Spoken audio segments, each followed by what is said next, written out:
Welcome back to Simply Minis, your favorite channel for mini and in this case mid-size related content.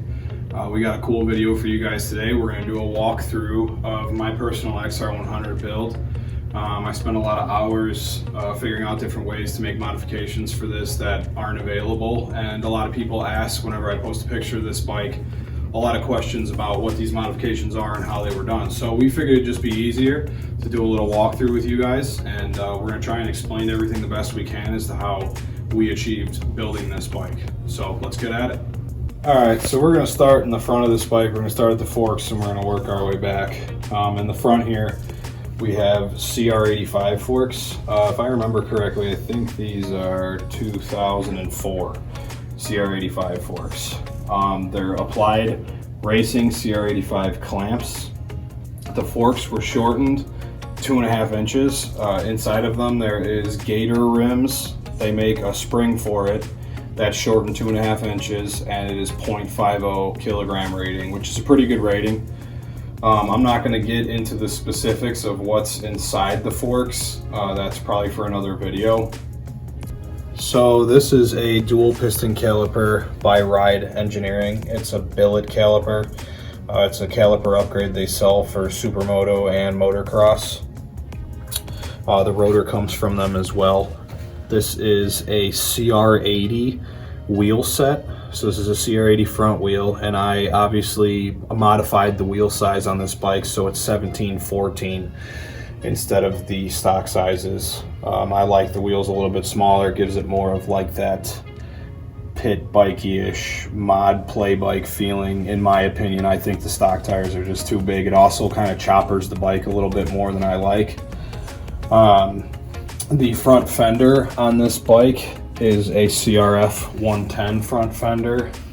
I have Pro Taper KLX110 bend bars on it, and these are actually 1.125" clamps that they're supposed to be, but I got these little insert pieces, so it allows me to use 7/8 bars. I prefer pit bike bars on it. I tried mid-size bars. It seems like I can't really find anything tall enough for being a 6-foot tall rider. Everything that I've put on there that's mid-size, or that's fat bar size, 1.125", it's just not comfortable. So if you do know of a taller fat bar setup that you guys have used or that you've tried that's as tall as like a pit bike style bar, like a KLX110 bend Pro Taper bar, put it in the comments and let me know, because I would love to run the fat bars instead. We have a Pro Taper clutch handle on there, and this is a KX65 Master. I believe the line on here, I'm not sure the actual length on it. It did come with the kit, so I'm not sure about that brake line in particular, about what model it comes off of or the actual length on it. We got a BBR gas cap. It's actually an XR50 BBR gas cap because it still fits. They all got the same threads on those tanks. So that was a nice little upgrade there. Cerakoted chain guard cover, billet shifter lever. These are IMS series pegs, which are very grippy. Almost, in my opinion, sometimes maybe too grippy. Don't allow me to move my feet sometimes as easy as I want them to, but they're definitely, if you want grip, they're a great peg to go with. This is a BBR skid, and it also ties the frame together. It's a really nice setup to have because these frames are not known for rigidity.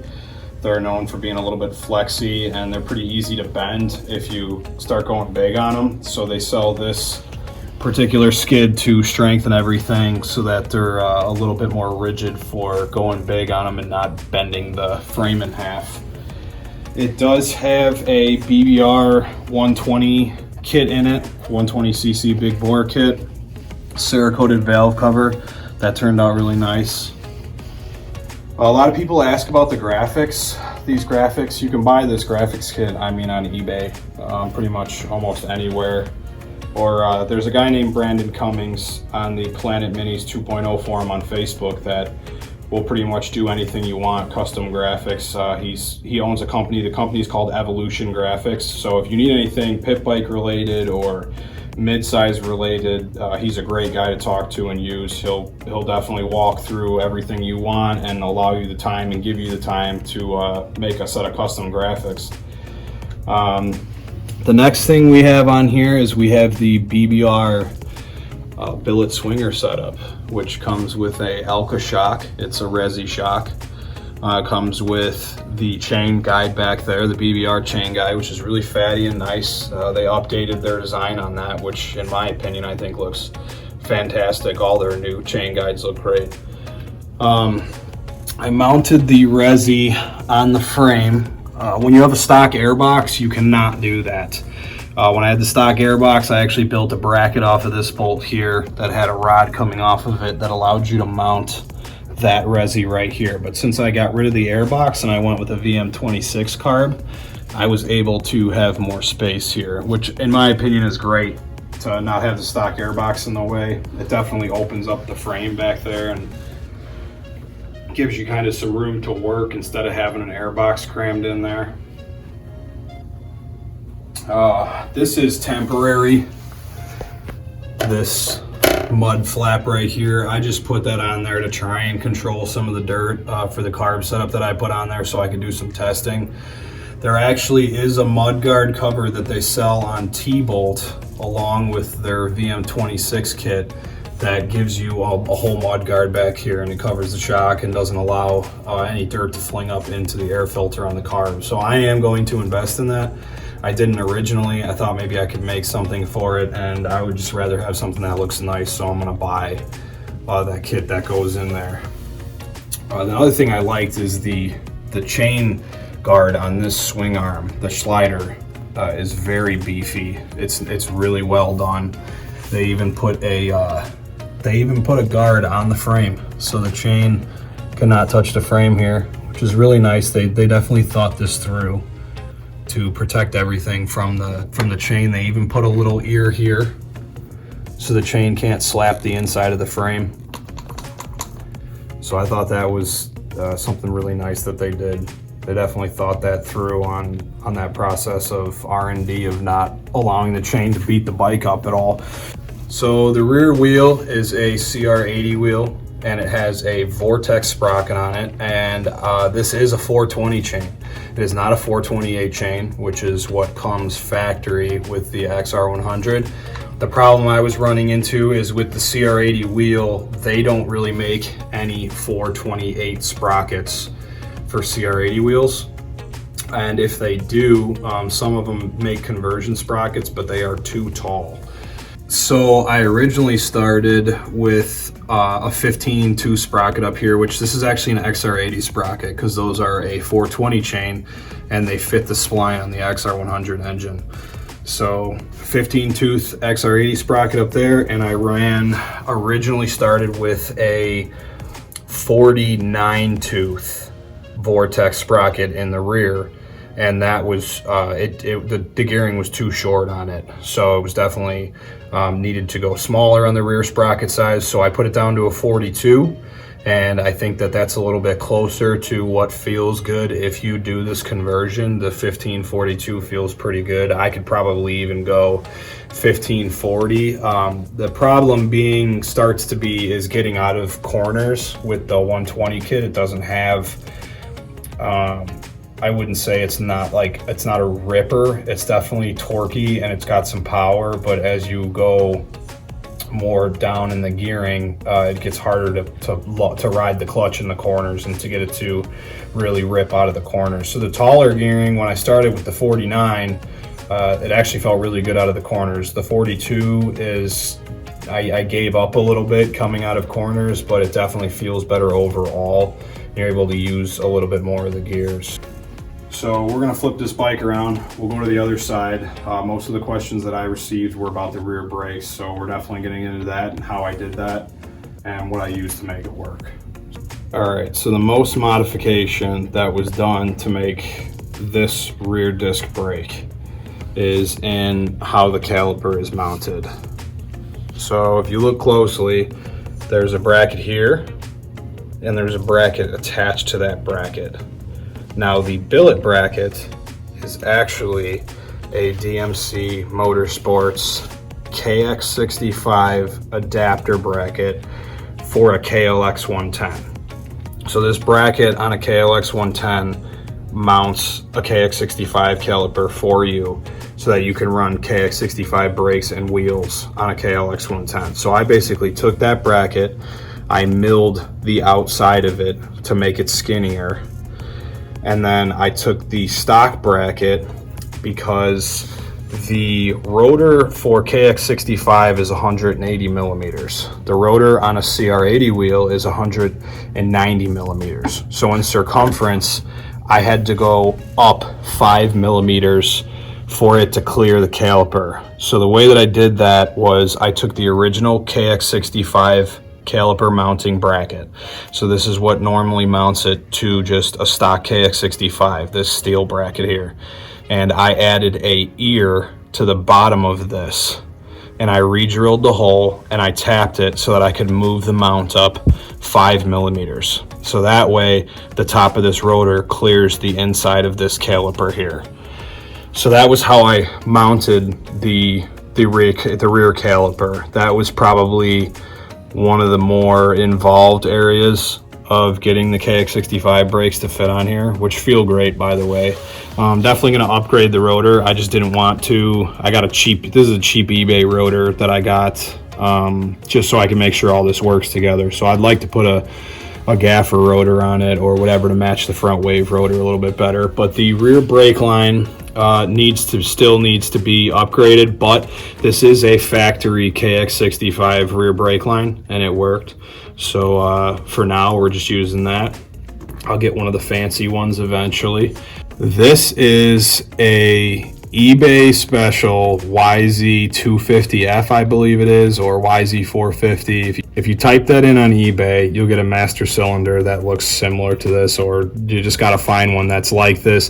This is the one I use. You could use a different one really if you wanted to, essentially, but space wise this worked for me. It clears the kicker and everything, which is very important because a lot of the times when you're trying to put a master here to make a custom rear brake setup, the kickstart itself comes heavily into play of how much space you have for the bracket that you make. This is the actual bracket I made. It is all mounted off the original brake pedal stop. So there's one bolt here. I did want to originally take the design of the bracket and bring it up to this bolt so that it would be completely rigid. But it was just so much more time consuming that I haven't gotten that far, and I might do that someday because it does have a tiny bit of flex in it when you use it, but really it's not enough to cause any issue with the rear brake. The rear brake stops really well, and I actually used the factory fuel hose holder for a spring.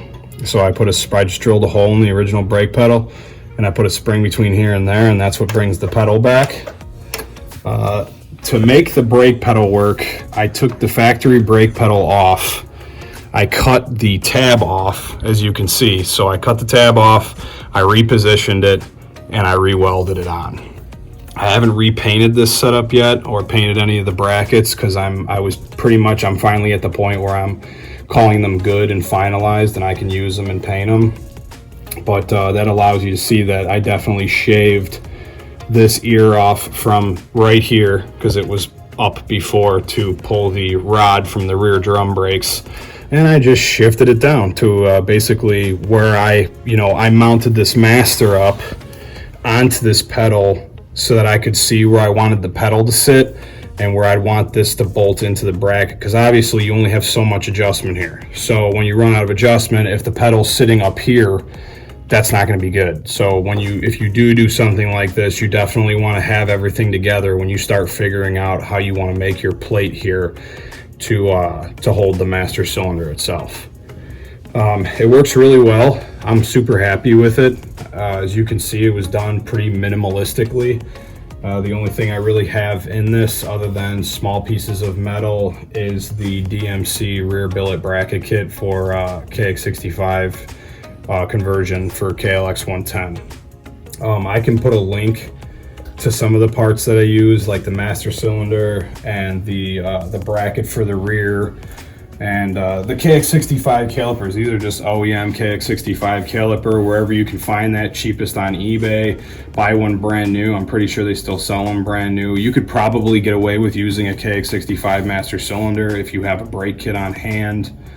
But really, it just goes to show you that if you just put some ingenuity into it and some time, that you can come up with a way to mount these things as long as you can weld. So obviously this involved welding for me. So the welding for the brake pedal, welding for this to extend the tab on it. So if you can't weld, that's definitely going to make it a little bit more difficult for you. But this definitely gives you an idea as to how it could be done if you want to put disc brakes on your XR100. We have the VM26 carb upgrade here. I was having an issue going through whoops with the stock carb. It just wanted to choke out through the whoops no matter what I really did with it.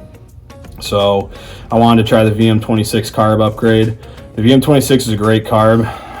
It's definitely tough to fit in here, and the kit they sell you is nice. I put a button filter on it. They do sell a filter that kind of angles back in here better, and I'm most likely going to purchase that. I kind of just wanted to see how everything fit before I decided if I was going to use it. And the kit's relatively cheap, so if you use it and you don't like it, it's a bummer or whatever. But for me, it worked out, and I think I'm going to stick with it because I just like the way the bike runs a lot better with the VM26 as compared to the stock carburetor. So we're going to stick with that, and that mud guard that they sell will definitely keep the filth out of there, and it tucks the filter up back here above the shock instead. So this one, the only issue that we had was if you get your leg too tight on the bike and you get jolted like through whoops or whatever, this can pop off. This is separate from the clamping part that goes on the actual carb, so the button filter itself can actually pop off of the sleeve, which isn't good. We had it happen once, so I don't know how good I feel about that, and I think the other carb will just keep that more out of sight, so it'll look a little bit cleaner.